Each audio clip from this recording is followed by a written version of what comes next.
we are going to understand what it takes to walk through the fire, I would say that we are in a strong position, stronger than ever, and strong for the long term. And here's why. This is Blair Durham with Black Wall Street Today, your media hub for all things Black entrepreneurship, politics, news, and events in Hampton Roads and beyond. When I say black, y'all say Wall Street. Black Wall Street. Black Wall Street. And now, here's your host, Blair Durham. Greetings. Welcome. It's the 106th edition of Black Wall Street Today with Blair Durham. Super excited to share with you all. Today's show is sponsored by Apex Financial Group of Virginia, as well as the COO team and Milestone Mental Health. I am very excited about our first guest for today's show. Nneka Chizor is Regional Vice President of Government and Public Affairs for Virginia and North Carolina. She leads a team responsible for devising and executing strategies that advance Cox's community, employee communication, media, and government interests in the region. Prior to joining Cox, she served as the Vice President of Public Policy and Government Affairs for Verizon Communications. Nneka's commitment to civics has led her to serve on the board of directors for the Virginia Cable Telecommunications Association, and she's been recognized by the Washingtonian magazine as one of the outstanding women in Washington. Welcome. How are you? I am highly favored and blessed, Blair. How are you? As am I. I echo that sentiment for sure. It's great to share this space with you, Nneka. So excited to have you here. Well, let's jump in because I know you've got tons that you are going to share today. So let's kind of address the elephant, right, in terms of politics, if you don't mind. Absolutely. The elephant or the donkey, depending on, Depending, right? Depending on what side of the political aisle you might sit on. Right. Right. Well, I've got to ask you this in terms of Black Wall Street. What do you believe, what impact will politics have on Black Wall Street? Wow, that is a fascinating question. Well, first of all, let me start by saying, Blair, that thank you for having me on your show today. Today being such a monumental day, right? It is the day after what I would say is the most monumental election in my lifetime, certainly of my generation, cliffhanger election. We're not cliffhanger, right? Yeah. We are someone who's a political enthusiast, and it's, what I do for a living is watch politics and the markets. We are looking at 5 states that are in play, and when you say what impact will politics have on Black Wall Street today, I was looking at the markets this morning, last night and this morning, at the impact of politics on the markets. Yeah. And starting at around 3, 4 a.m. our time, the Asia markets started to see an impact. The Chinese yuan started to trend downward as a result of uncertainty with our elections, when the polling results were showing that the presidency might lean towards incumbency. And then now swinging to this morning, the yuan and the peso, which is Mexico, is starting to kick back up as the results are starting to show, it could be a toss-up between the incumbency and Biden. So what does that mean, though, for Black Wall Street? Black Wall Street being, those of us who are Black, African-American in America, I would say that we are in a strong position, stronger than ever, and strong for the long term. And here's why I'm really optimistic about our future. I'm not sure if folks are aware, but the U.S. stock market, the capitalization, the amount of money that sits in the U.S. stock market at large is $35 trillion with a T. Wow. The amount, that's a T, so that's as my boss would call it, real money, adult money. Mm-hmm. The amount of that 35 trillion, the amount that is owned by people of color today, Blair, is less than 2%. So the amount that Black Wall Street has right now is less than 2%. What impact will politics have on that less than 2% going forward? My projection is we're going to see growth anywhere from moving the needle from 2% to anywhere to 5% over the next decade. Why? Because as far as I'm concerned, black is the new green. And why do I say that? I say that because of some of the things that you've shared. You talked at the onset of this program about the Rebuild Virginia grant, right? And the opportunities that are now going to be available to people of color with that grant. I can talk to you ad nauseum about there's a new act that Senator Tim Kaine in Virginia has introduced. It's called the Rural Minority Business Act. And it seeks to set up 10 minority business centers at HBCUs. And this will ensure that we have a place now within HBCUs to serve rural and underserved communities. That's going to move the needle for us. We have companies, for example, like Charter Communications, that have promised to invest $10 million in partnership with Urban League and National Action Network to bolster black and minority-owned businesses. You've got SoftBank that has pledged to invest $100 million. They've set up a fund for minority-owned businesses. You've got companies like Cox who have pledged $1 million to social justice funds and social impact, again, to bolster Black Wall Street. So as far from where I sit, it does not matter the outcome of the election. It's very clear to me that with the social justice issues that are at hand, the rallying cry is we need more trade versus aid to be able to address the issues of systemic racism. Sure. And black is the new green for us to be able to move forward. Black Wall Street is the best place to be. Yeah. Let me share this with you that a colleague sent me earlier this week. It says that healthy black-owned businesses could be a critical component for actually closing the wealth gap. And it suggests that there is a $1 trillion to $1.5 trillion cost to the economy as this gap is expected to widen as a result of COVID-19. What are your thoughts there? I never actually considered that the wealth gap costs the overall economy. It does. I mean, so if you think about it, right, some of the models that we're seeing are as follows.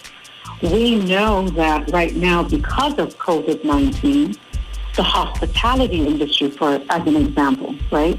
The projections are the average, and it's called the PAR rate, so the per average room rate for the average hotel. That rate, the cost, the rate that you would generate for a room is going down. Why? Because less people are checking into hotels, they're practicing social distancing, etc.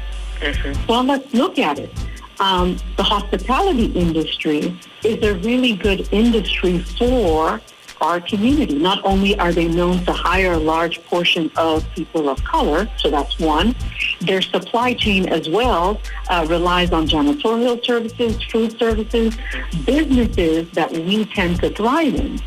So if that sector of the economy is shrinking and is not expected to rebound in the next 3 to 5 years, and even when it does, it won't rebound in the same way, then the subtending businesses that rely on it are also either going to shrink or stop existing, which impacts that gap, right? So while we will have this shrinkage, I would say, in one part of the economy, again, I'm pivoting to there are opportunities, though, that are going to happen, as I see it, in other parts of the economy.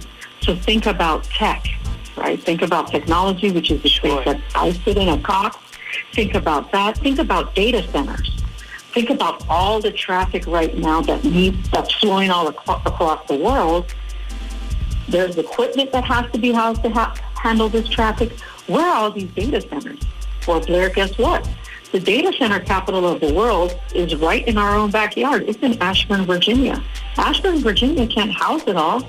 Right now, within Virginia, we're looking at other areas within the state to house these data centers.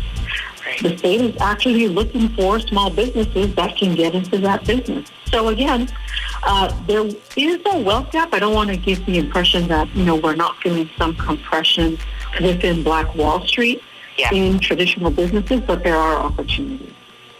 Yeah. I'm looking here, too. I know we've got some additional topics that we're going to cover. I'm just fascinated by this data, which shows that Black-owned employer businesses are concentrated in only 5 industries, right? One of which you just named, but also healthcare and social assistance, professional, scientific, and technical services, admin support and waste management services, retail trade, and then, of course, accommodation and food services.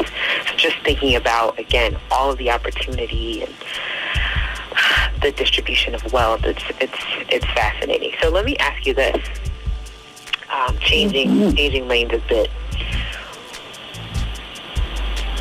Who opened doors for you in the space where you live and work and have influence? Oh, wow. Who opened doors? And I love that you said doors, because there were definitely many doors that were open for me. I want to start with the door that I walked through to be where I am today. And the person who opened that door for me is J.D. Myers II. He's currently my boss, and I call him boss. People know this about me. I call him boss. He's a big guy. He's like 250 pounds, 6'2", burly voice and all that.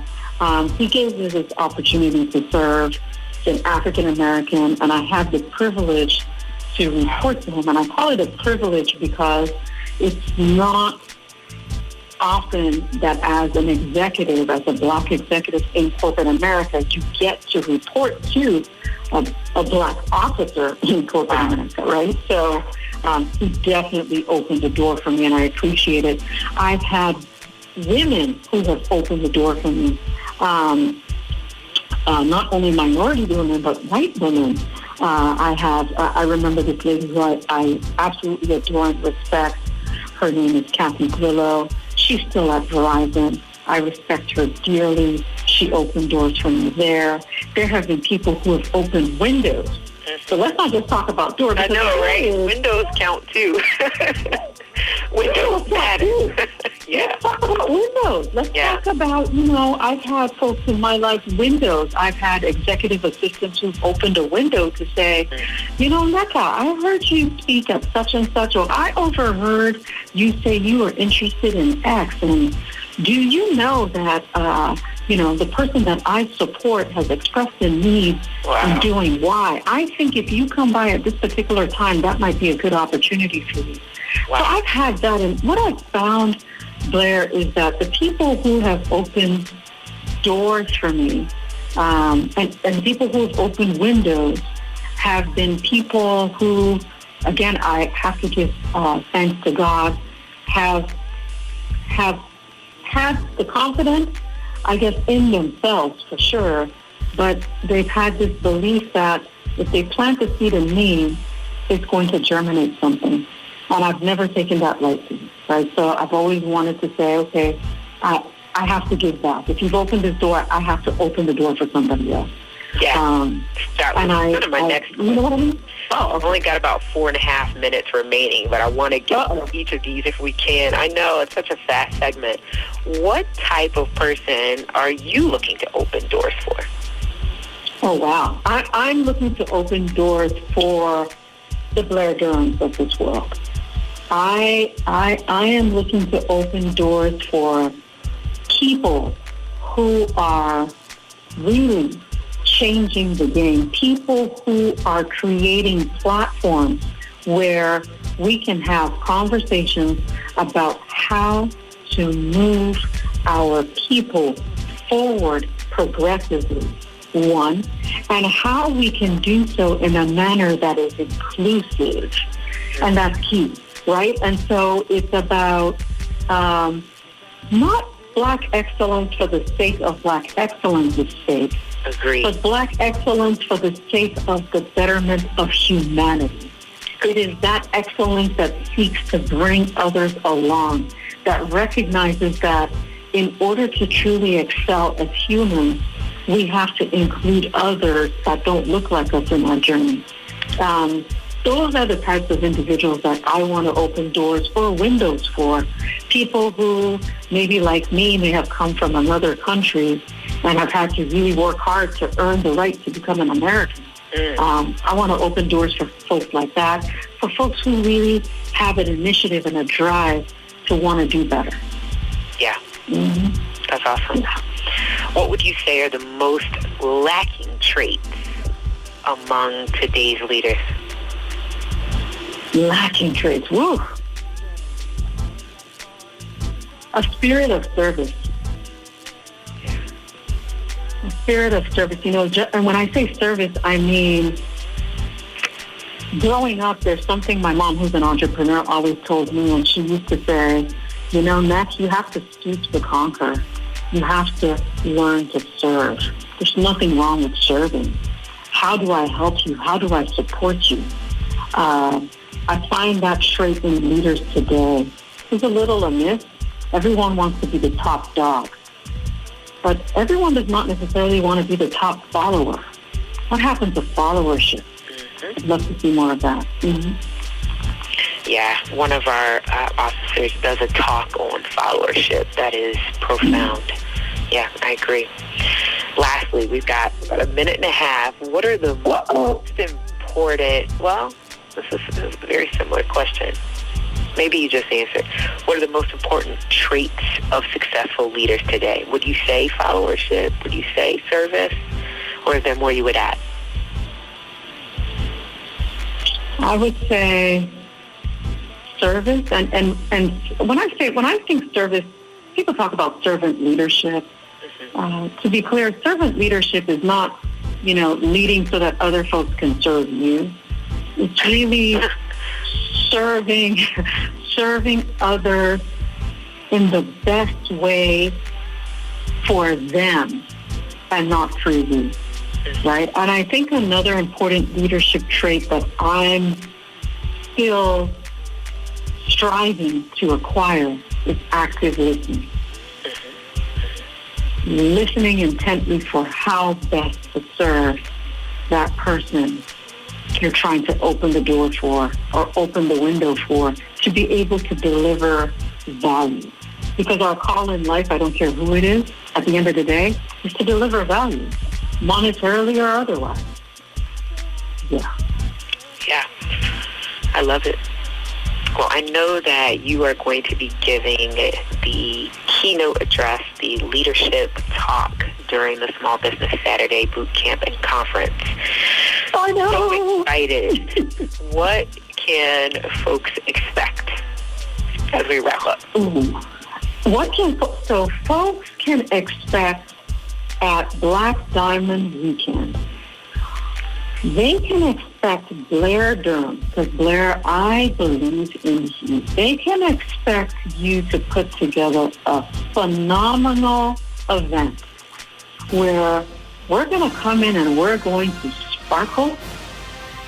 We are going to understand what it takes to walk through the fire so that we can come out and be as brilliant as we possibly can be to get into 2021 and capture that share that is rightfully ours. That is definitely the intention. Yeah, I'm excited. Okay. We needed more time, Nneka. Man, we could have probably spent a full 20 minutes on each of those topics, but I want to thank you so much for your leadership and all your efforts. We appreciate you, and we look forward to having you back. Thank you, Blair, and thank you for your leadership and for giving us this beautiful platform. Thank you. This show is brought to you by Positive Vibes Incorporated, our consulting services. We do credit fixes, tax resolution, we lend private money to real estate investors, and we do debt consolidations. Basically, we put money in your pocket when you need money. We put money in your pocket when you need money. 757-932-0177. Phenomenal. Stay with us online at Black Wall Street Today on Facebook and Black Wall Street Today on Instagram. And then follow us on Twitter as well at BWS Today. We look forward to talking again next week. Have a wonderful week. I have said and I will continue to say that the most important priority for the Black community is the Black community, not a particular political party. Phenomenal. Hey, yo, when I say black, you say Wall Street. Black Wall Street. When I say black, you say Wall Street. Black. When I say black, you say Wall Street. Black. When I say black, you say Wall Street. Black. Black Wall Street. Black Wall Street.